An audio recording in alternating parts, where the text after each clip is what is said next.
Tata projects. नमस्कार। नमस्कार sir जी। मैं टाटा प्रोजेक्ट लिमिटेड का सुरक्षा अधिकारी हूँ। आपका सेफ्टी क्लास में स्वागत है। भाइयों, इस क्लास में आने का उद्देश्य कंपनी, वातावरण और अपनी सुरक्षा के बारे में सीखना है।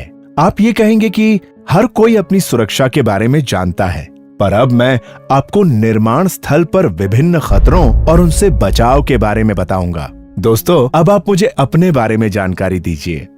आप अपना नाम बताएं। सर, मेरा नाम रोशन यादव है। आपका घर कहाँ है? हैदराबाद। आपके घर में कौन कौन है? माँ, पिताजी, दादी, बहन और मेरी पत्नी। दोस्तों, आप लोगों का परिवार भी रोशन यादव जी के परिवार की तरह होगा। दोस्तों, आप जानते हैं आपको काम का अवसर क्यों मिलता है? आप बताएं।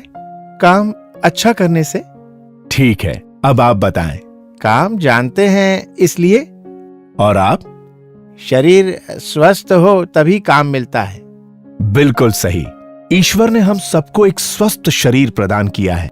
हमारे हाथ पैर सलामत हैं और प्रकृति ने हमें अपंग नहीं बनाया। अगर हम में कोई शारीरिक विकार होते तो हमारे रोजगार की संभावनाएं कम हो जाती। इसलिए हमको इस बात का हमेशा ध्यान रखना चाहिए कि हमारा शरीर ही हमारे लिए सबसे मूल्यवान वस्तु है। ध्यान रखें, अगर शरीर स्वस्थ नहीं तो काम नहीं, और काम नहीं तो कमाई नहीं। अब मैं आपसे पूछता हूँ कि काम की क्यों आवश्यकता है? साहब, काम की वजह से हमारे परिवार की जरूरतें पूरी होती हैं। बिल्कुल ठीक। और इससे ही हम अपने बच्चों को अच्छी शिक्षा दिला सकते हैं। बहुत अच्छे। अब शायद आप मेरी बात को समझ रहे होंगे कि क्यों हमारी सलामती जरूरी है, क्योंकि हमारी सलामती ही हमारे परिवार की सलामती है। मैं इस तरह के प्रश्न आपसे इसलिए पूछ रहा हूँ क्योंकि जब परिवार है तो उसकी कुछ जरूरतें भी हैं, जैसे कि बच्चों की पढ़ाई, बहन की शादी, माँ का इलाज, घर बनाना, लोन चुकाना और भी कई दूसरी बुनियादी जरूरतें। कई लोगों की जिम्मेदारी हम पर होती हैं और एक दुर्घटना पूरी व्यवस्था को बिगाड़ देती है।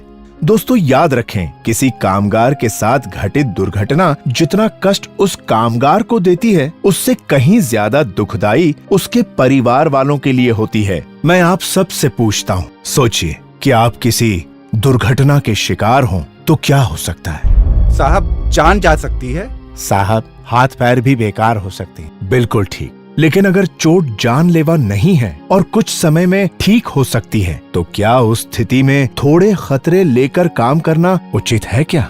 नहीं साहब, जब तक चोट ठीक नहीं होती हम काम पर थोड़े आ सकते हैं। हाँ, और इलाज पर पैसा खर्च अलग, और फिर आमदनी भी बंद। और कहीं कोई हाथ पैर बेकार हो गया तो बाद में काम नहीं मिलेगा। सही कहा दोस्तों। तो सोचो, एक जरा सी लापरवाही से हुई दुर्घटना कितनी मुश्किलें लेकर आती है। प्यारे मित्रों, अब जब जान गए हैं कि दुर्घटना से क्या हानियां हैं, तो चलो ये जानते हैं कि दुर्घटना होती क्यों है। साहब, ये तो ईश्वर की मर्जी है। ईश्वर की नहीं, हमारी खुद की गलती से होती है दुर्घटना। ईश्वर भी उन्हीं की मदद करता है जो अपनी मदद खुद करते हैं। सही कहा साहब। अगर हम ही कुल्हाड़ी पे पैर मारेंगे तो चोट तो लगनी ही है। दुर्घटना होने के दो मुख्य कारण होते हैं। पहला, बचाव की जानकारी का अभाव, और दूसरा है अति आत्मविश्वास। साहब, थोड़ा विस्तार से बताएं तो शायद कुछ ज्यादा समझ में आए। तो सुनो, सबसे खतरनाक है अति आत्मविश्वास।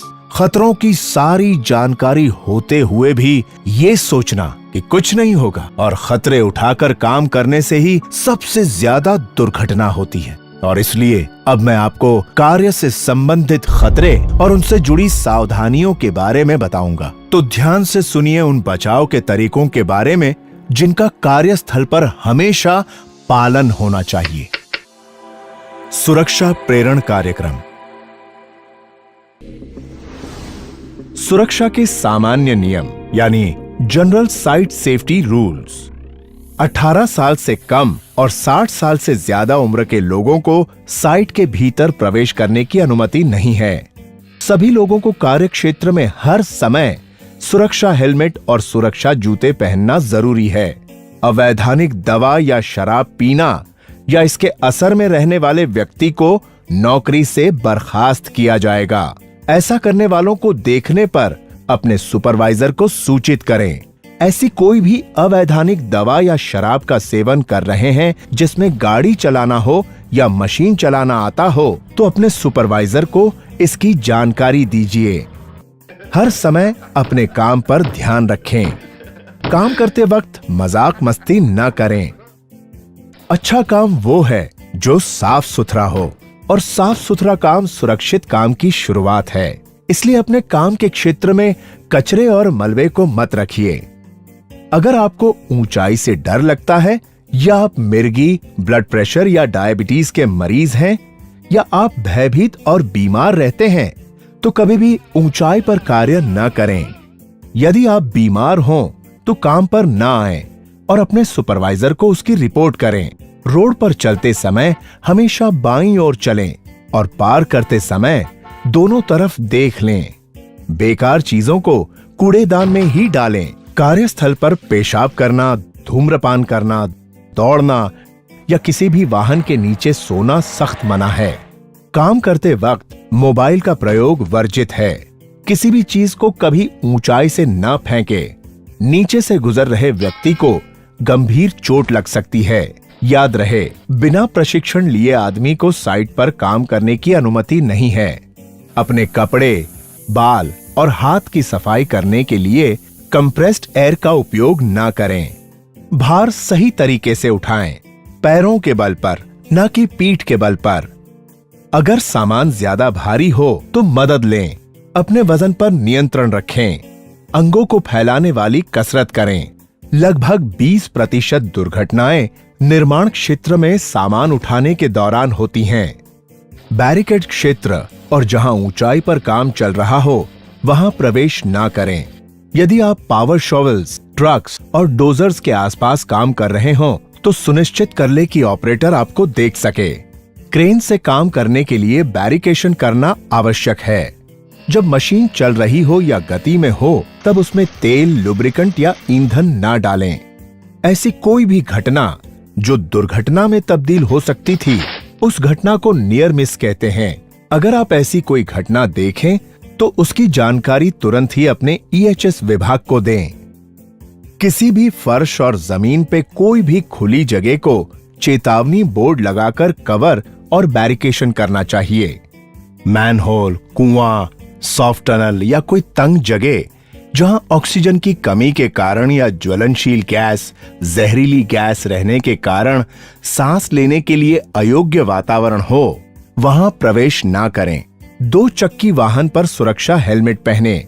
4 चक्का वाहन या परिवहन वाहन को चलाते समय सीट बेल्ट लगाना आवश्यक है। सड़क सुरक्षा नियमों का पालन करें। यहाँ पर गाड़ी चलाने की गति मर्यादा 25 किलोमीटर प्रति घंटा है। अब आप बताएं, ऐसी कोई भी 4 चीजें जिनको कार्यस्थल पर नहीं करना चाहिए। सर, दौड़ना, धूम्रपान करना, वहां पेशाब करना और किसी वाहन के नीचे सोना मना है सर। बहुत अच्छे, बिल्कुल सही। चलिए अब आगे बढ़ते हैं। व्यक्तिगत सुरक्षा उपकरण यानी पर्सनल प्रोटेक्टिव इक्विपमेंट्स। शुरू करते हैं अपने अंगों की सुरक्षा से। अपने अंगों की सुरक्षा के लिए हमें इस्तेमाल करने पड़ते हैं व्यक्तिगत सुरक्षा उपकरण। ये व्यक्तिगत सुरक्षा उपकरण वो विशेष पोशाक या कुछ उपकरण होते हैं जो उस व्यक्ति को चोट से बचाने में मदद करते हैं। ये व्यक्ति के शरीर जैसे कि नाक, कान, आंख, सिर, चेहरा, हाथ, पैर और कुछ आंतरिक अंग, क्योंकि ये मुख्यतः श्रमिक के संपूर्ण शरीर की रक्षा करने के लिए होते हैं। तो बताइए, सबसे पहले शरीर के किस अंग की सुरक्षा के बारे में बात करें? सर, आदमी का सर ही सबसे पहले आता है, तो क्यों ना उसके बारे में बताएं? हाँ बिल्कुल, सिर की सुरक्षा। सिर हमारे शरीर का एक महत्वपूर्ण अंग है। सुरक्षा हेलमेट का उपयोग किसी भी गिरती हुई चीज से सिर को बचाने के लिए अति आवश्यक है। ध्यान रखिए कि हेलमेट की पट्टी हमेशा बंधी होनी चाहिए। आंखों की सुरक्षा। आंखें हमारे शरीर का बहुत अनमोल अंश है, इसलिए चोटों से हमारी आंखों की रक्षा करना जरूरी है। आंखों की चोटों के सामान्य कारण: उड़ती चीजें, उपकरण, कण, रसायन, हानिकारक विकिरण, कोई भी संयोजन या अन्य खतरे। काम करते समय आपको अपनी आंखों को बचाना चाहिए। जहां पर भी आंखों से जुड़े खतरे हों, वहां आपको आंखों की सुरक्षा के उपकरण पहनने चाहिए। सर, जहां आंखों से जुड़े खतरे मौजूद हों, वहां कोई भी काम कर रहा हो या वहां से गुजर रहा हो, क्या उनको भी आंखों के सुरक्षा उपकरण पहनने चाहिए? हाँ, बिल्कुल। जहां कहीं भी आपकी आंख में चोट का खतरा हो, वहां आंखों के सुरक्षा उपकरण पहनने चाहिए। आंखों से जुड़े सुरक्षा उपकरण, नॉन प्रिस्क्रिप्शन और प्रिस्क्रिप्शन सुरक्षा चश्मे, चश्मे, चेहरे का कवच, वेल्डिंग हेलमेट, पूरे मुंह का रेस्पिरेटर। पैरों की सुरक्षा, सुरक्षा जूतों का प्रयोग व्यावसायिक खतरों में पैरों से जुड़े खतरों को कम करता है। सुरक्षा जूते हमारे पैरों को इन खतरों से बचाते हैं। पैकेज या चीजों का गिरना, ढीली और अव्यवस्थित सतह, बिजली की सप्लाई, उपकरण आदि, घूमती वस्तुएं, लंबे पाइप आदि, पैर के स्तर पर नुकीली सामग्री, भारी सामान की ठोकर लगने से जो मुख्य रूप से निर्माण स्थानों पर मौजूद होते हैं। उसके अलावा सीमेंट या रेत के संपर्क में आने पर बचाते हैं। श्रवण सुरक्षा, कई निर्माण स्थान पर आवाज के खतरे होते हैं। ज्यादा मात्रा में आवाज हमारी सुनने की क्षमता को आगे जाके नुकसान कर सकती है। न सुनाई देने की वजह से काम पर खतरे और भी बढ़ जाते हैं। अगर आवाज कम ना हो या कंट्रोल में ना हो, जब आवाज 85 डेसिबल से ज्यादा हो, तब सही फिट होने वाले श्रवण सुरक्षा उपकरण पहनने चाहिए। 2 प्रकार के श्रवण सुरक्षा उपकरण होते हैं, ईयर प्लग, ईयर मफ। हाथ की सुरक्षा, जहां जहरीले करोसिव पदार्थ के स्पर्श में आने का, छिलने का, खरोचने का, गर्म स्थान छूने का, बिजली के झटके का खतरा हो, वहां सही प्रकार के दस्ताने पहनना आवश्यक है। हाथ के दस्ताने आपको इनसे सुरक्षा देते हैं, जैसे कि रसायन, घर्षण, गर्मी, कटना, छिद, हाई वोल्टेज इंसुलेटिंग। हाथों से जुड़े सुरक्षा उपकरण, किसी भी रसायन के साथ काम करते समय रसायन प्रतिरोधक दस्ताने अवश्य पहने। सामान को उठाते समय हमें कॉटन के दस्ताने पहनना आवश्यक है। श्वसन सुरक्षा, साइट पर मौजूद धूल मिट्टी यानी कि सीमेंट, लकड़ी, रेत, धुआं आदि की वजह से हमारी सांस की नली को नुकसान हो सकता है। सही फिट होने वाले श्वसन संबंधी सुरक्षा उपकरण, नोज मास्क का प्रयोग करें। श्वसन उपकरण के प्रकार, पेपर और कपड़े के डिस्पोजेबल नोज मास्क। ऊंचाई से गिरने से बचने के लिए सुरक्षा उपकरण, निर्माण स्थान पर ज्यादातर दुर्घटना ऊंचाई से गिरने पर होती है। गिरने से बचने के लिए फुल बॉडी हार्नेस को 2 मीटर से ज्यादा ऊंचाई पर काम करते वक्त इस्तेमाल करना चाहिए। Double lanyard full body harness को 100% बांधना चाहिए। फुल बॉडी हार्नेस में 2 लैनियार्ड्स होते हैं। आपकी सुरक्षा के लिए दोनों लैनियार्ड जरूरी है, उसको निकालना वर्जित है। काम की जगह पर जाने से पहले हार्नेस को जमीन पर ही पहन लेना आवश्यक है। किसी भी हालत में बिना फुल बॉडी हार्नेस पहने ऊंचाई पर जाना वर्जित है। हार्नेस पहनते समय कुछ संदेह लगे तो सुपरवाइजर की मदद लें। फुल बॉडी हार्नेस की रस्सी को बांधने का स्थान, फुल बॉडी हार्नेस की रस्सी को ऐसे स्थान पर न बांधें जो कमर की ऊंचाई से कम हो। इस बात का विशेष ध्यान रखें कि फुल बॉडी हार्नेस की रस्सी को बांधने के लिए मजबूत जगह का चुनाव करें। हो सके तो रस्सी के क्लैंप को लूप करके बांधें। एक ही धरातल पर काम करने के लिए लैनयार्ड को स्थिर सपोर्ट पर लगी रस्सी पर हुक करना होता है। ये रस्सी 8 mm वायर रोप और 24 mm PP रोप होता है। इस रस्सी का उपयोग सिर्फ हुक करने के लिए होता है, न कि सामान आदि को खींचने के लिए। फॉल अरेस्टर्स, फॉल अरेस्टर्स ऐसे उपकरण हैं जिसमें आदमी के गिरने की स्थिति में हार्नेस से बंधे लैनयार्ड में तनाव आने पर वर्टिकल रोप पर लॉकिंग हो जाती है और आदमी गिरने से बच जाता है। कपड़े, कपड़े हमारे शरीर के कई अंगों को इनसे सुरक्षा देते हैं, जैसे गर्मी, ठंडी, विकिरण, हानिकारक छींटे आदि। हमेशा सही फिट होने वाले कपड़े पहने, निजी सफाई का ख्याल रखें और गंदे कपड़े जैसे कि तेल और ग्रीस लगे कपड़े न पहने। इन्हें न पहने। खराब या फटे दस्ताने, ढीले कपड़े, अंगूठी, घड़ी या कोई और आभूषण, क्योंकि इनका चलती मशीन में फंस जाने का खतरा होता है। इसी कारण खुले लंबे बाल भी न रखें। तो मित्रों, अब जब आप सब लोगों ने सुरक्षा उपकरणों के बारे में जानकारी ले ली है, तो मेरे कुछ सवालों का जवाब देने की कोशिश करें। सबसे पहले इस तस्वीर को ध्यान से देखकर बताएं कि इसमें क्या गलत है। हाँ, तुम बताओ। सर, इस आदमी ने हेलमेट तो पहना हुआ है, मगर इसने हेलमेट की चिन स्ट्रिप नहीं लगा रखी है। बिल्कुल सही। चलिए दूसरी तस्वीर देखिए और बताइए कि इन दोनों में से कौन सी सही है। हाँ, तुम बताओ। सर, इसने अपनी हार्नेस के लेनार्ड को जहां बांधा है, वो स्थान उसकी कमर से नीचे है। उसको कमर से ऊपर होना चाहिए। बहुत अच्छे दोस्तों। चलिए अब आगे बढ़ते हैं। खुदाई सुरक्षा यानी एक्सकवेशन सेफ्टी। मित्रों, खुदाई का काम एक जटिल प्रक्रिया है और इसको सावधानी से करना चाहिए। खुदाई की प्रक्रिया के दो महत्वपूर्ण हिस्से होते हैं। पहला, खुदाई शुरू करने से पहले की सुरक्षा तैयारी। हम सभी जानते हैं कि जमीन के अंदर बहुत सी यूटिलिटीज हैं, जैसे कि बिजली के केबल, पानी की पाइपलाइन, गैस की पाइपलाइन, गंदे पानी की पाइपलाइन, अन्य संचार के केबल्स। खुदाई से पहले ये जानना जरूरी है कि जमीन के अंदर क्या है, और अगर है तो उन्हें खुदाई से पहले सही तरह से अलग अलग कर देना चाहिए। खुदाई शुरू करने से पहले अपने सुपरवाइजर से खुदाई के क्षेत्र के लिए आवश्यक वर्क परमिट लें। ऐसा करने से पता चलेगा कि जमीन के नीचे क्या यूटिलिटीज हैं। सुपरवाइजर को ये परमिट उस कार्य क्षेत्र के प्रभारी से लेना आवश्यक होगा। इसके बाद ही खुदाई का काम शुरू करने की अनुमति होगी। वर्क परमिट के आधार पर आपके सुपरवाइजर आपको बताएंगे कि कौन सी सावधानियां आपको लेनी चाहिए, जिसे कि स्थिति अनुसार एक या अधिक निम्नलिखित सावधानियों में से चुनकर काम में लाई जाएगी।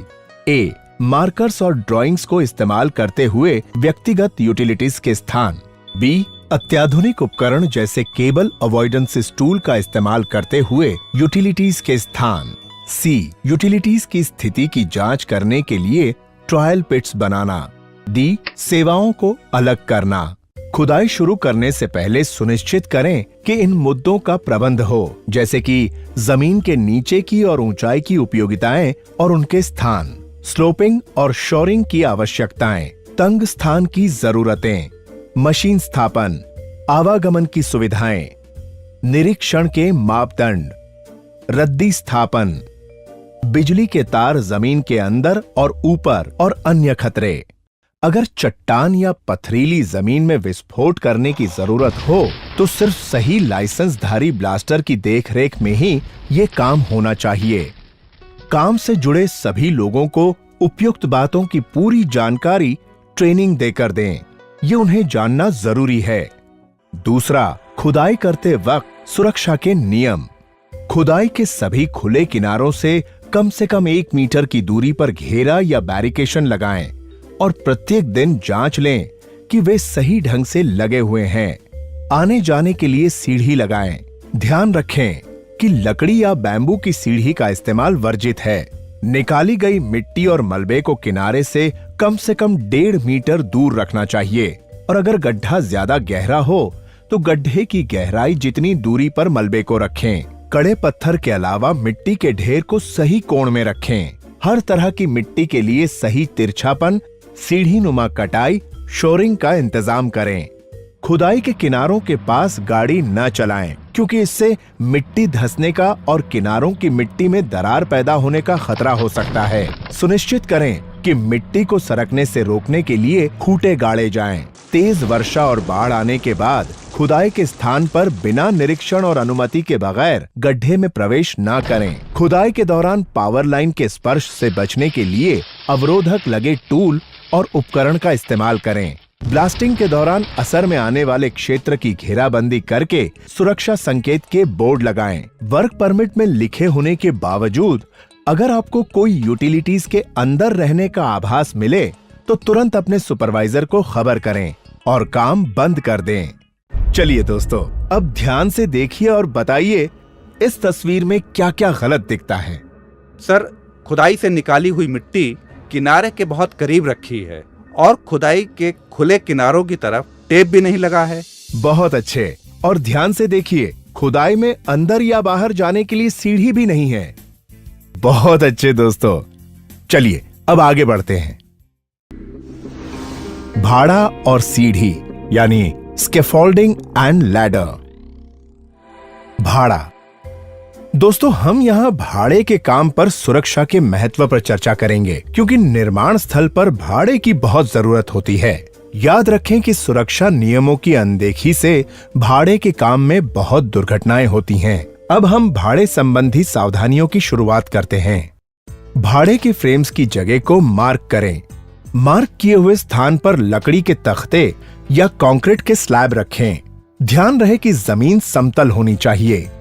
भाड़े की सामग्री की जांच करें और फिट होने पर ही इस्तेमाल करें। भाड़े की डिजाइन इस तरह की होनी चाहिए कि वो व्यक्तियों और सामानों का 4 गुना भार ले सके। ये निश्चित करें कि सारे भाड़े हर समय बिल्कुल लेवल पर होने चाहिए। हर एक 3 मीटर की ऊंचाई पर भाड़े को किसी मजबूत ढांचे से सपोर्ट दें। काम करने वाले प्लेटफॉर्म पर गार्ड लगेंगे, जिसमें ऊपर और नीचे के रेल और टो बोर्ड शामिल हैं। ऊंचाई प्लेटफॉर्म की सतह से टो बोर्ड 100 मिलीमीटर, बीच का रेल 600 मिलीमीटर, ऊपर का रेल 1000 मिलीमीटर। प्लेटफॉर्म पर जाने के लिए सहज और सुरक्षित साधन होना चाहिए, जैसे पोर्टेबल सीढ़ी, रैंप या रनवे। भाड़ा कम से कम 2 प्लैंक चौड़ा होना चाहिए, अन्यथा वहां काम करना मुश्किल होगा। भाड़े के प्लैंक 6 इंच से कम और 12 इंच से ज्यादा लटके नहीं होने चाहिए। वो दोनों किनारों पर अच्छी तरह से बंधे होने चाहिए। भाड़े के पाइप आवश्यकता से अधिक बड़े ना हों, नहीं तो वो आने जाने में बाधा करेंगे और दुर्घटना के कारण बनेंगे। सभी जोड़ पर सही कपलर का उपयोग करना चाहिए। भाड़े पर टैग लगाएं। लाल मतलब व्यवहार के लिए नहीं और हरा मतलब व्यवहार के लिए। भाड़े के किसी भी सामान को निचली सतह पर, जमीन पर, सुरक्षा जाल पर या तिरछी छत पर ना फेंकें। भाड़े पर काम करने के दौरान सेफ्टी बेल्ट और लाइफ लाइन पहनना आवश्यक है। उसकी दोनों रस्सियां टंगी रहेंगी। जब आप भाड़े पर काम कर रहे हों, तब उचित फॉल अरेस्टर उपकरण जैसे कि सेफ्टी हार्नेस, जाल, टो बोर्ड, रेल आदि का इस्तेमाल अवश्य करें। केवल प्रशिक्षित और अधिकृत व्यक्ति ही इस पर काम कर सकते हैं। भाड़े के खोलने की पद्धति ऊपर से नीचे की दिशा में होगी। दोस्तों, ये तो वो बातें थीं जिनका हमें हर समय ध्यान रखना है। अब मैं आपको वो बातें बताऊंगा जिनको भाड़े के काम के समय कभी नहीं करना चाहिए। भाड़े के ऊपर अधिक ऊंचाई पाने के लिए सीढ़ी ना लगाएं। खाली ड्रम या पीपे का उपयोग भाड़े के रूप में या भाड़ा बनाने के सहारे के रूप में नहीं करना चाहिए। अधिक गांठ वाले तख्ते इस्तेमाल ना करें, वो कमजोर हो सकते हैं। सीढ़ियां। जब सामान्य कार्यस्थल इक्विपमेंट की बात आती है, तो सीढ़ी से सरल कुछ भी नहीं है। क्योंकि ये साधारण सी चीज लगती है, इसलिए अधिकतर लोग इसमें निहित खतरों को नजरअंदाज करते हैं। फिर भी गिरने के कारण 15% दुर्घटनाएं और मौत कार्यस्थल पर होती है। इनमें बहुत गिराव सीढ़ी से होते हैं, जिसे कुछ अद्भुत बातों पर अमल कर टाला जा सकता है। काम में लाने से पहले सुनिश्चित करें कि लैडर या स्टेप लैडर सुरक्षित हालत में है, जिसके लिए निम्नलिखित जांच करें। न दिखने वाली खराबियों की जांच करें, जैसे मुड़ना, झुकना, फट जाना, पार्ट्स का ढीला हो जाना, काफी घिस जाना आदि। प्रत्येक दिन काम से पहले ही इनकी जांच कर लें। सीढ़ी के पैर जमीन के पूरी तरह संसर्ग में रहें और जमीन खुदाई वाली मिट्टी, ढीली मिट्टी और तेल, ग्रीस से मुक्त होनी चाहिए। सीढ़ी लैंडिंग प्लेटफॉर्म की सतह से 1 मीटर ऊपर निकली हो और सीढ़ी के दोनों किनारे अच्छी तरह से बंधे होने चाहिए। सीढ़ी पर हमेशा 3 स्थल पर स्पर्श बनाए रखें। उतरते समय आपका चेहरा सीढ़ी की तरफ हो। सीढ़ी पर चढ़ते उतरते समय सामान न ले जाएं। प्रत्येक 4 फुट की सीधी ऊंचाई पर सीढ़ी के आधार पर 1 फुट बाहर निकला होना चाहिए। जमीन से उसका एंगल 65 से 75 डिग्री होना चाहिए। काम चलाओ सीढ़ियां काम में न लाएं। चलिए अब आगे बढ़ते हैं। सांचे का काम, कंक्रीटिंग यानी फॉर्म वर्क, कंक्रीटिंग। मित्रों, कंक्रीट के काम से पहले सांचे का काम किया जाता है। तो पहले जानते हैं सांचे के काम से जुड़ी हुई कुछ सुरक्षा जानकारियां। सांचे का काम। सांचे के काम वाले कार्यस्थल पर अच्छी गृह व्यवस्था बनाए रखें।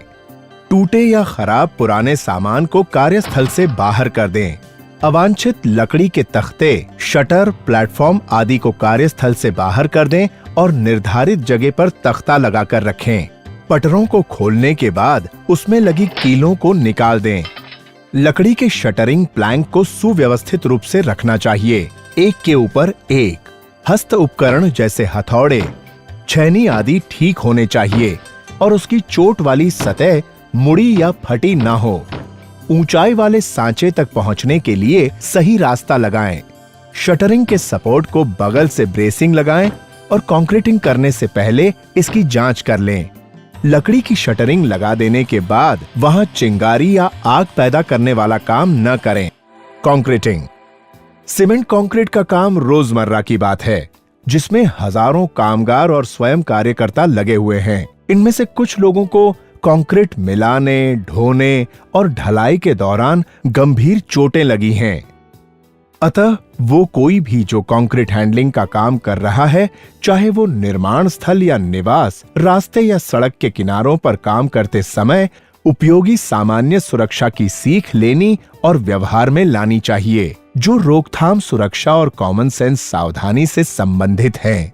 इन नियमों का उपयोग आपके सिर, पीठ, चमड़ी और आंखों की रक्षा के लिए है।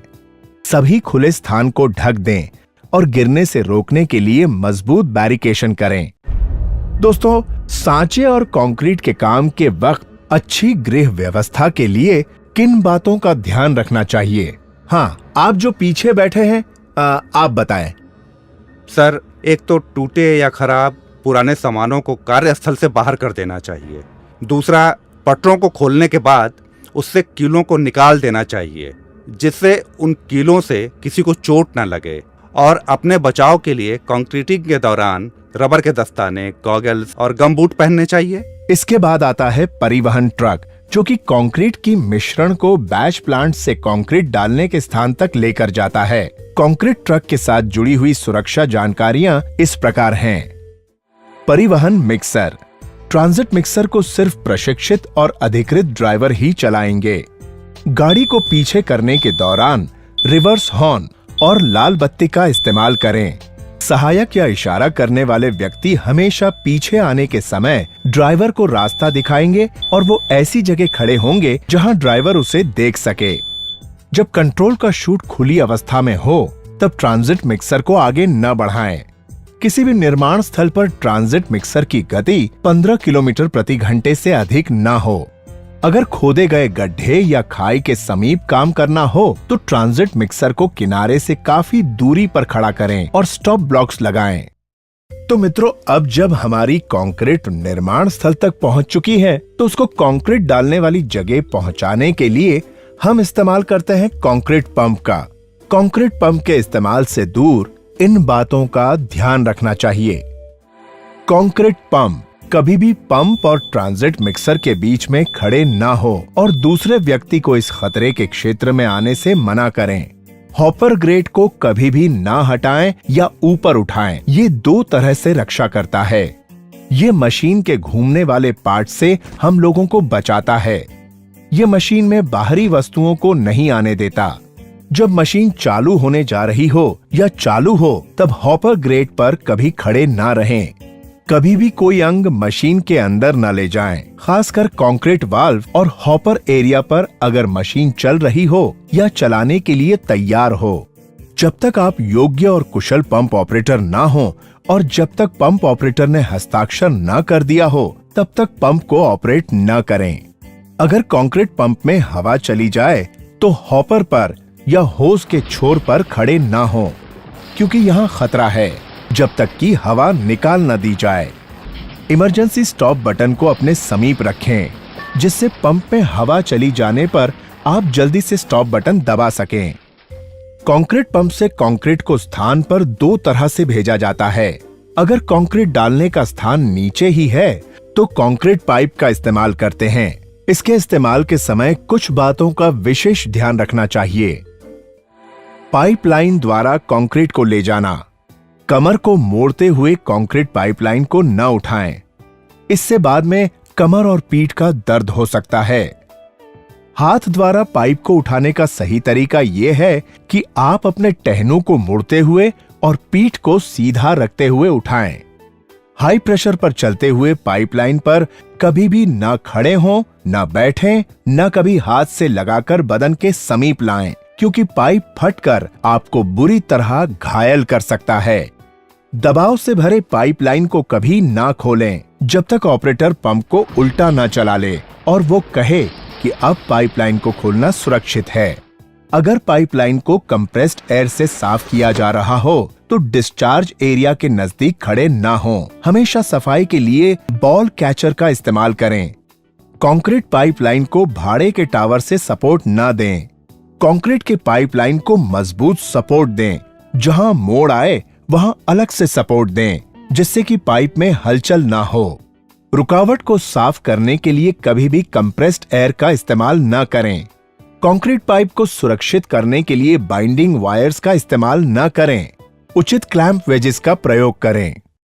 अगर कंक्रीट करने का स्थान ऊंचाई पर है तो बूम प्लेसर की मदद से कंक्रीट को ऊंचाई पर पहुंचाया जाता है। इसके इस्तेमाल के समय जिन बातों का विशेष ध्यान रखना चाहिए वो है बूम प्लेसर द्वारा कंक्रीट की पंपिंग, संचार के लिए वॉकी टॉकी या साफ और संक्षिप्त में दिए गए हस्त सिग्नल का प्रयोग करें। बूम पंप के इर्द गिर्द साफ स्थान और वातावरण हो, जैसे कि वहां ऊपर लगे बिजली के केबल, पेड़ की शाखाएं आदि ना हो जहां बूम का परिचालन होगा। कभी भी होज और स्ट्रक्चर के बीच में ना आए, क्योंकि वहां बूम से कुचले जाने की आशंका है। होस पर पकड़ ना आने दें। पंप में इतना पावर होता है कि वो होस को सीधा कर देगा, तोड़ देगा और उससे लोगों को चोट लग सकती है। उस जगह पर रुकावट हो जाने से वहां और होस में अधिकतम कंक्रीट दबाव पैदा होता है। होस पाइप को चलाने के समय पीछे की ओर न चलें। क्या आप में से कोई मुझे ये बता सकता है कि अगर कंक्रीट पंप के हॉपर में लगे ग्रेट को हटाकर उसे चलाएं तो उससे क्या खतरे हो सकते हैं? सर, हॉपर पे लगा ग्रेट हमारी दो तरह से रक्षा करता है। एक तो वो हमारे अंगों को मशीन के घूमते हुए हिस्सों से बचाता है, दूसरा वो मशीन में तेजी से जाते हुए कंक्रीट को बाहर आने से रोकता है। बिल्कुल सही। चलिए अब आगे बढ़ते हैं। बिजली से सुरक्षा यानी इलेक्ट्रिकल सेफ्टी। बिजली की सुरक्षा से संबंधित दुर्घटना की रोकथाम के लिए बचने के उपाय जरूरी हैं, क्योंकि जहां पर भी बिजली की ऊर्जा मौजूद है वहां बिजली के झटके के कारण चोट या मृत्यु की संभावनाएं हो सकती हैं। इसलिए ये जरूरी है कि बिजली और व्यक्ति के बीच सीधे संपर्क को रोकने के लिए पर्याप्त सुरक्षा अपनाई जाए। तो बात करते हैं बिजली और बिजली से चलने वाले उपकरणों के उपयोग से जुड़े हुए कुछ सुरक्षा के नियमों की। Construction power supply. धातु वाले डिस्ट्रीब्यूशन बोर्ड यानी डीबी ही लगाएं, जिसमें वर्षा के बचाव के लिए हुड कवर लगे हों। डीबी या सब डीबी की मजबूत अर्थिंग करें। 30 मिली एम्पियर की सेटिंग के साथ ELCB या RCCB के द्वारा ही पावर सप्लाई करें। बिजली के मेन पैनल पर रबर की चटाई और अग्निशामक की व्यवस्था करें। बिजली के शेड में कोई विश्राम न करे। क्षति से बचने और पैर में अटकने से बचने के लिए बिजली LT-HT के केबल को जमीन के अंदर या ऊंचाई पर ले जाएं। पावर लाइन के नजदीक कभी भी धातु की सीढ़ी या कोई सामान आने न दें। वर्षा से भीगे या पानी में पड़े पावर केबल का इस्तेमाल न करें। जोड़ी गई बिजली के केबल के इस्तेमाल से बचें या ध्यान रखें कि केबल का जोड़ सही तरीके से इंसुलेटेड हो। कभी भी तार को खींचते हुए पावर से डिस्कनेक्ट ना करें। प्लग को सॉकेट से खींचते हुए डिस्कनेक्ट करें। पावर देने के लिए 3 पिन वाला औद्योगिक प्लग टॉप लगाएं। खुले तारों से बोर्ड से सप्लाई न लें। केबल या उपकरण पर कोई काम करने से पहले पावर सप्लाई को साफ वाट पर अलग कर दें। बिजली के सारे उपकरण एवं मशीनें जैसे welding machine, motor, winch, pump आदि की दोहरी अर्थिंग करें। किसी भी मशीन का मेंटेनेंस करने से पहले पावर सप्लाई को बंद करके लॉकआउट टैगआउट का प्रयोग करें। घूमने वाले पार्ट पर गार्ड होने चाहिए। मशीन के नजदीक ढीले कपड़े ना पहने। आग बुझाने से पहले उस मशीन की पावर सप्लाई बंद करने के बाद आग को बुझाएं। सभी पोर्टेबल हस्त उपकरण में 3 पिन और 3 कोर केबल वाला कनेक्शन लगाएं। बारिश के दौरान खुले स्थान में पोर्टेबल पावर उपकरण न चलाएं। हाथ के लैंप में धातु वाले गार्ड और 24 वोल्ट की सप्लाई हो। पावर की ऑन पोजीशन में कभी भी हैलोजन लैंप को स्थानांतर न करें। किसी भी स्थिति में ऑपरेटर को इलेक्ट्रिकल कनेक्शन से छेड़छाड़ नहीं करनी चाहिए। केवल समर्थ और अधिकृत इलेक्ट्रिशियन ही बिजली की सप्लाई देंगे। अलग पहचान के लिए वे लाल रंग का हेलमेट पहने। दोस्तों, क्या आप में से कोई मुझे बिजली के तारों के उपयोग से जुड़ी कोई भी 2 महत्वपूर्ण बातें बता सकता है? सर, एक तो इस बात का ध्यान रखना चाहिए कि जोड़ी गई बिजली की केबल का इस्तेमाल से बचना चाहिए और ध्यान रखना चाहिए कि केबल का जोड़ सही तरीके से इंसुलेटेड हो। दूसरा, वर्षा से भीगे या पानी में पड़े पावर केबल का इस्तेमाल ना करें। और तीसरा, पावर लाइन के नजदीक कभी भी धातु की सीढ़ी या कोई सामान ना आने दें। बिल्कुल सही। चलिए अब आगे बढ़ते हैं। सर, सामान और मशीन यानी प्लांट एंड मशीनरी। मशीनें कार्यस्थल का एक मजबूत अंग होती हैं और मशीनों के साथ काम करते वक्त हमें कुछ खास बातों पर ध्यान देना आवश्यक होता है।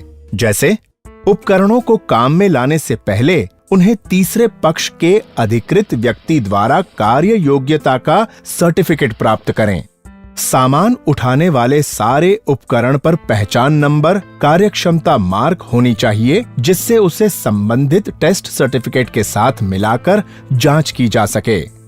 सामान उठाने वाले उपकरणों, जिसमें ठेकेदार के उपकरण भी शामिल हैं, उनके साथ संबंधित बनाने वाली कंपनी का टेस्ट सर्टिफिकेट और उसके ऑपरेशन मैनुअल उपलब्ध रहने चाहिए। भार उठाने वाले सारे उपकरण सर्टिफिकेट की निर्धारित सीमा के बाद इस्तेमाल न किए जाएं।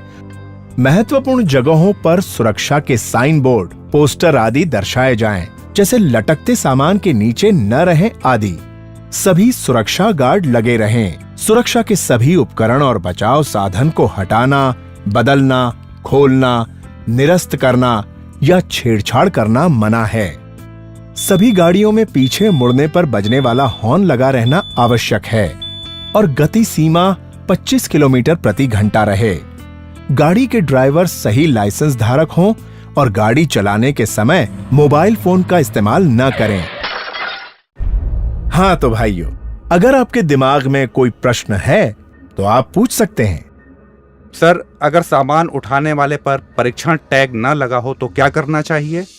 अगर आपके हाथ में ऐसे उपकरण आए जिस पर प्रशिक्षण टैग न हो तो आपको इसकी जानकारी अपने सुपरवाइजर को देनी चाहिए और उस उपकरण का इस्तेमाल नहीं करना चाहिए।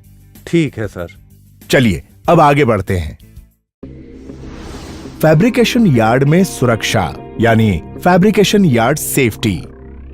दोस्तों, अब हम बात करते हैं फैब्रिकेशन यार्ड में काम करने के दौरान याद रखने वाली कुछ सुरक्षा से जुड़ी हुई बातों की। यार्ड में सभी लोग सुरक्षा जूते और हेलमेट पहने। यार्ड में अच्छी गृह व्यवस्था बनाए रखें। गृह व्यवस्था मतलब प्रत्येक चीज के लिए जगह और प्रत्येक चीज अपनी जगह पे हर समय होनी चाहिए। गृह व्यवस्था महत्वपूर्ण और योग्य होनी चाहिए क्योंकि वो सामान, सामग्री और औजार ढूंढने के लिए समय कम करता है। जब सारी चीजें सुव्यवस्थित क्रमबद्ध होती हैं, तो जगह बच जाती है। आने जाने का रास्ता और कार्य क्षेत्रों में उन आवश्यक निरर्थक सामग्री दूर करने से क्षतियां या चोटें टाली जा सकती हैं। जॉब साइट में हर एक कार्यस्थल पर सुरक्षित रास्ता प्रदान करना चाहिए। साइट में अलग से स्क्रैप यार्ड के लिए स्थान नियुक्त करना चाहिए। साइट की सड़कें अर्थात रास्ते क्रमबद्ध सामग्री द्वारा साफ होनी चाहिए, जिसकी वजह से वाहनों की आवन जावन सुरक्षित और स्वतंत्र हो सके। भारी सामग्री के रखने के दौरान फिसलना, गिरना और घूमने जैसे खतरे का ध्यान रखना चाहिए। प्लेटफॉर्म और वॉकवेज को ऑयल, ग्रीस या स्लिपरी स्लिपेज की जगहों से मुक्त रखना चाहिए। वेल्डिंग केबल्स, पावर केबल्स को सही रास्ते से ले जाया जाए, जिससे कि वे वाहन द्वारा न कुचल दिए जाए। गैंट्री रेल्स के दोनों तरफ 1 मीटर की कम से कम दूरी तक कोई सामान न रखा जाए। डीबी, पैनल्स, स्विचेस आदि तक पहुंचने के रास्ते साफ रखें। अग्निशामक ऐसी जगह पर रखे जाएं, जहां से वे सुविधापूर्वक इस्तेमाल किए जा सकें। अब हम बात करेंगे ग्राइंडिंग सुरक्षा के बारे में। जब नया ग्राइंडिंग व्हील लगाया जाए, वो कम से कम 1 मिनट तक चलाया जाना चाहिए। वो संतुलित और टूटना नहीं चाहिए। ऑपरेटर को अपनी सुरक्षा के लिए एक साइड पर खड़े रहना चाहिए। शायद तकनीकी खराबी की वजह से व्हील बाहर भी निकल सकता है। अत्यधिक या ज्यादा कंपन आमतौर पर यह संकेत करता है कि व्हील गोलाकार विभाग से बाहर निकल गया है। इस तरह के या अन्य कोई भी प्रकार का व्हील जो संतुलित ना हो, उसका उपयोग ना करें। व्हील के ऊपर अत्यधिक जोर लगाकर काम नहीं करना चाहिए। व्हील के ऊपर घर्षण किस प्रकार का है, उससे ही व्हील की काटने की क्षमता कितनी है, वो निर्धारित होता है। हमेशा अन्य कार्यकर्ताओं से ग्राइंडिंग वर्क दूर करना चाहिए। दीवार की तरफ ग्राइंडिंग वर्क करना सबसे सुरक्षित है। कभी कोई पार्ट या टूल व्हील के खिलाफ जाम नहीं होना चाहिए। आपको शुरुआत छोटे से दबाव और धीरे धीरे फीड करके करना चाहिए और थोड़ा ज्यादा दबाव भी लगाना पड़ता है। ये एक गलत मान्यता है कि जितना ग्राइंडर उछलता है उतना ही कार्य को शार्प करता है। ये व्हील विस्फोटक करने का कारण बन सकता है। व्हील का अत्यधिक आरपीएम या व्यास ज्यादा होने के कारण व्हील टूट सकता है। कभी भी टूटे हुए व्हील का उपयोग नहीं करना चाहिए। हमेशा आंखों की सुरक्षा के उपकरण पहनने चाहिए। सुरक्षा कवच का उपयोग करें। तो क्या आप कभी ग्राइंडिंग व्हील को उसकी निर्धारित सीमा के ऊपर चलाएंगे? नहीं, कभी नहीं। बहुत अच्छे। आप सब भी इस बात को याद रखें। दोस्तों, फैब्रिकेशन यार्ड के धरातल पर साफ साफ मार्किंग कर दें, जैसे वेल्डिंग बूथ, गैंट्री क्रेन, सामग्री स्टोर, सिलेंडर उतारने, चढ़ाने और रखने की जगह, शॉर्ट ब्लास्टिंग और रंगाई आदि। सिलेंडर को स्टैंड पर रखकर या दीवार से जुड़ी हुई सतह से चेन या स्ट्रैप द्वारा बांधकर स्थायित्व प्रदान करें। गैस सिलेंडर के वाल्व को कैप और कवर लगाएं। सिलेंडर को ले जाते समय लुढ़काएं या फेंके नहीं। गैस सिलेंडर को लाने ले जाने के लिए ट्रॉली का इस्तेमाल करें। कटिंग टॉर्च और सिलेंडर के दोनों तरफ फ्लैशबैक अरेस्टर लगाएं।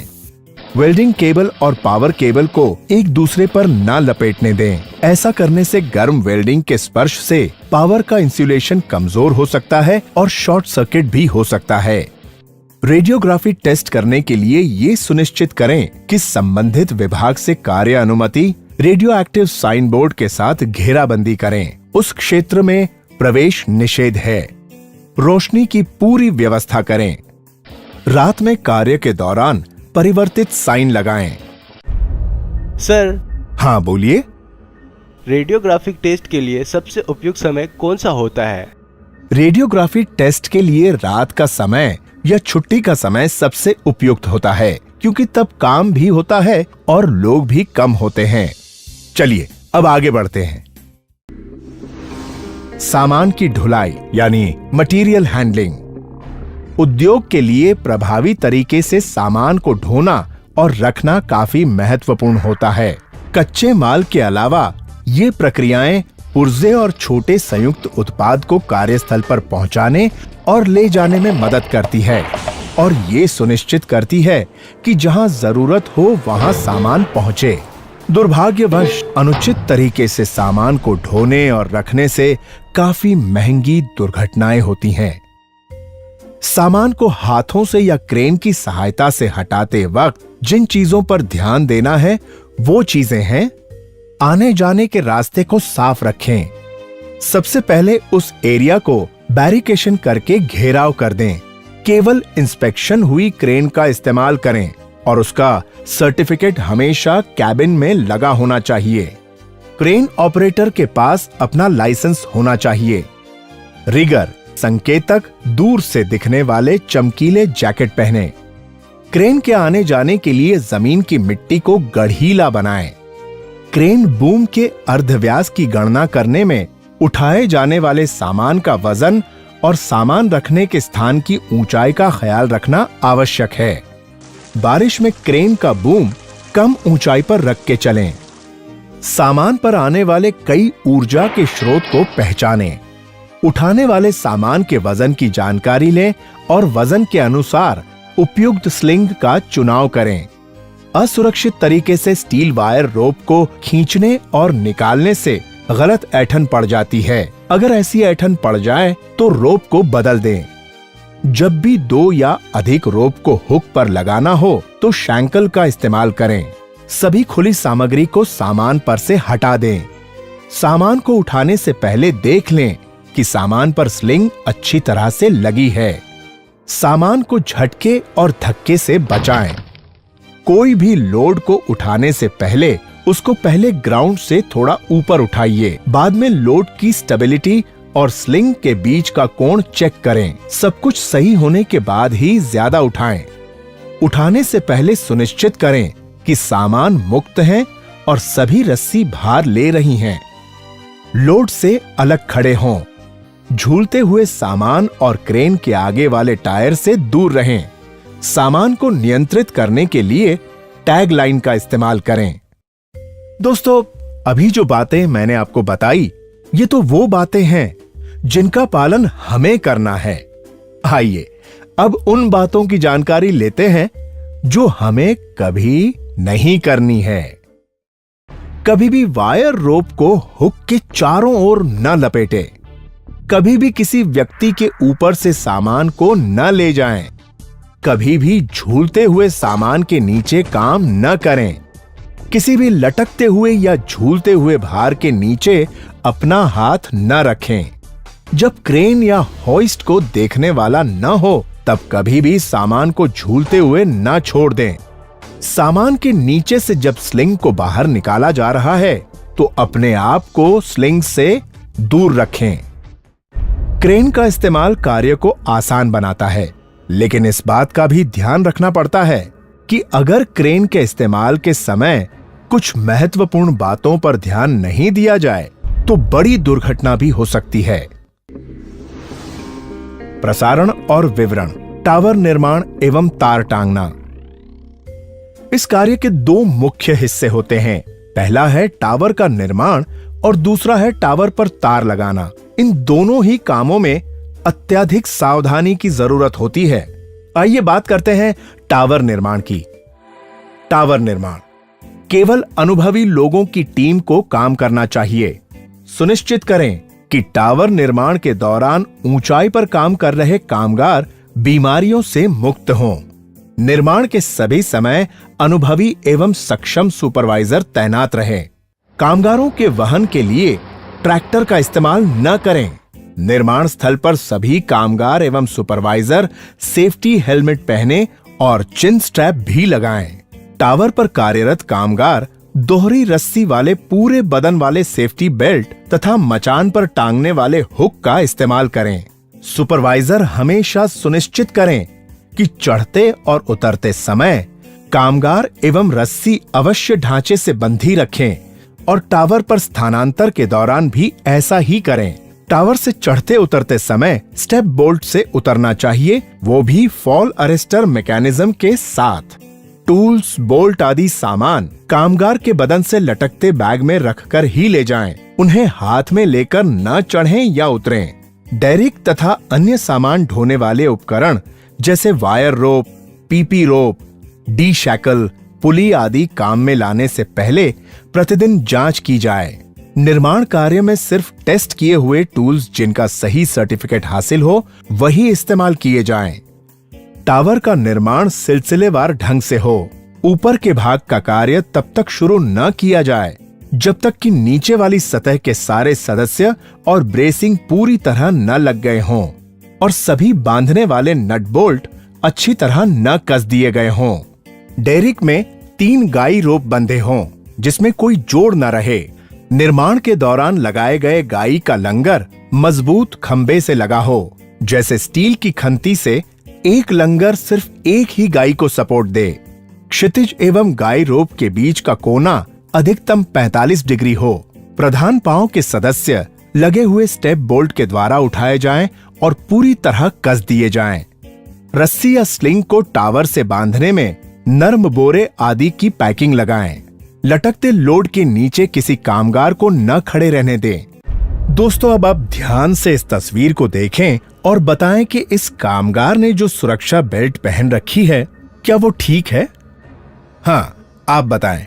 सर, इस कामगार ने एक रस्सी वाली सेफ्टी बेल्ट पहना है, जो कि गलत है। इसको दोहरी रस्सी वाली पूरे बदन की सेफ्टी हार्नेस पहनना चाहिए। शाबाश, मगर क्यों? टावर पर जब हमें अपनी जगह बदलनी हो तो हम पहली रस्सी को खोले बिना दूसरी रस्सी को पहले नई जगह बांध देते हैं, फिर पहली रस्सी को खोलकर जगह बदल देते हैं। इससे हम पक्का कर लेते हैं कि हम किसी भी वक्त बिना बंधे नहीं रहते। बहुत अच्छे, आप सब भी इस बात को याद रखें। तार टांगना। दोस्तों, टावर के बन जाने के बाद का मुख्य काम होता है तार लगाना। इस कार्य को करते वक्त कुछ सावधानियां बरतना जरूरी है। उनमें से कुछ मुख्य बातें जो याद रखना जरूरी है वो इस प्रकार हैं। गाई का कोना जमीन से 45 डिग्री से ज्यादा न हो। पीछे का स्टे मजबूत स्टील रोप का हो। निर्माणाधीन लाइन के समांतर अगर कोई सक्रिय पावर लाइन जाती है तो उससे कंडक्टर पर इंडक्शन असर हो सकता है, जिसे निष्क्रिय करने के लिए सेक्शन के दोनों छोरों पर तथा बीच में भी कुछ स्थानों पर अर्थिंग लगाएं। तनाव देते समय फिटर लोग टावर बॉडी के अंदर रहें तथा उन्हें क्रॉस आर्म पर खड़ा न रहने दिया जाए। तनाव देने वाले और तार खींचने वाले तथा सुपरवाइजर के बीच संवाद के लिए वॉकी टॉकी का उपयोग करें। खतरनाक मौसम में काम बंद रखें। अलग अलग प्राधिकार जैसे हाईवे, रेलवे, वन विभाग आदि से आवश्यक मंजूरी लेना चाहिए। अगर किसी वर्तमान सक्रिय पावर लाइन को पार करना हो तो पावर लाइन को निष्क्रिय कराएं और कार्य अनुमति वर्क परमिट अवश्य लें। बिजली के इंडक्शन असर की जांच के लिए मल्टी टेस्टर का भी उपयोग करें। नींव के गड्ढे जो हस्त औजार और मनुष्य के द्वारा की गई हो और जिनकी चौड़ाई गहराई 2 मीटर बाय 2 मीटर हो। कंक्रीटिंग खत्म होने के बाद नींव के गड्ढे को बिना देखभाल ना छोड़ें। इसके चारों ओर घेराबंदी करें या इसे चित्र में दिखाए गए तरीके से ढके। मस्तूल को सावधानी पूर्वक BFR क्रेन का इस्तेमाल करते हुए खड़ा करें। खड़ा करने के बाद तुरंत इसका जमीन से बंधन लगाएं, जिससे ये सुरक्षित हो जाए कि मस्तूल मजबूती से तेज हवा चलने पर भी स्थिर रहे। किसी सुयोग्य एवं अधिकृत व्यक्ति के मार्गदर्शन में ही तार के खींचने का काम किया जाए। खींचे हुए तार में बांधकर पूरे बदन वाले सुरक्षा बेल्ट का इस्तेमाल करें। ये सुनिश्चित करें कि रेल की पटरी पर इस्तेमाल की गई सीढ़ी ट्रॉली पर चक्का जाम करने वाले स्टॉपर लगे हों। ये भी सुनिश्चित करें कि कम से कम 3 व्यक्ति सीढ़ी के आधार को पकड़े रखें ताकि वो खिसक न जाए। सुरक्षा बेल्ट के लैनयार्ड को लटके तार से बांधें।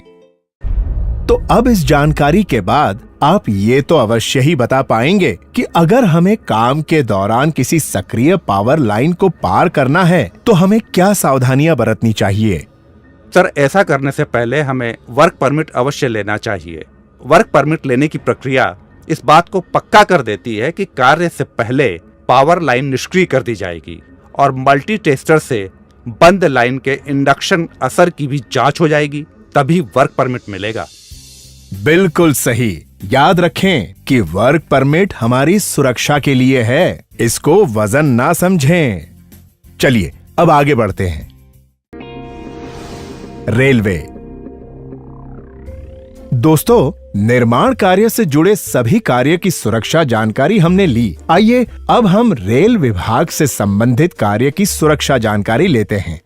रेलवे विभाग से सभी प्रकार के काम को करने के लिए कार्य अनुमति प्राप्त करें। रेलगाड़ी के ड्राइवर को सावधान करने के लिए कार्य क्षेत्र के दोनों तरफ लाल झंडा लगाएं।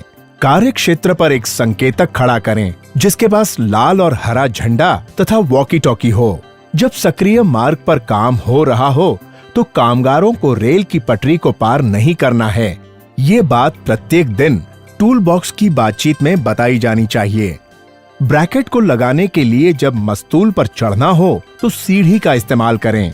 मस्तूल पर जब काम करना हो तो अपने सेफ्टी बेल्ट की रस्सी को मस्तूल में लगाएं। रेल की पटरी के किनारे पर निर्माण कार्य के सामान को उतारते वक्त एक सुपरवाइजर अवश्य रहें।